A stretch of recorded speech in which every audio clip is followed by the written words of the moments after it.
आपल्या सगळ्यांना माहिती आहे की सावित्रीबाईंचं जन्मगाव आहे आणि या जन्मगावी 3 तारखेला त्यांची जयंती असते.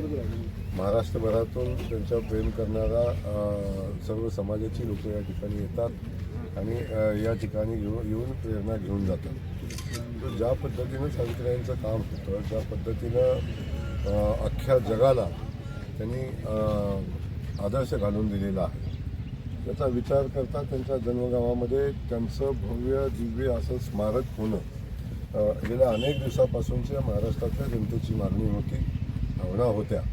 परंतु आपण पाहिलं असेल की सातत्याने मुख्यमंत्री इथं येत असताना आणि या ठिकाणी येऊन दर्शन घेत असताना त्या स्मारकाबाबतीत जेवढ्या गंभीरतेने विषय व्हायला पाहिजे तेवढा कधी झाला नव्हता. आणि सुदैवानं आता आपण पाहतो की माननीय मुख्यमंत्री देवेंद्रजींच्या नेतृत्वाखाली जेव्हा महाराष्ट्रामध्ये सरकार चालतं आहे तेव्हा मागच्याच वर्षी माननीय मुख्यमंत्री मोदी आले आणि तेव्हा आम्ही मागणी केलेली होती की सावित्रीबाईंचं भव्य दिव्य असं स्मारक झालं पाहिजे आणि त्या अनुषंगानं आपण 1 वर्षभरात सगळ्या प्रक्रिया पूर्ण केलेल्या आहेत.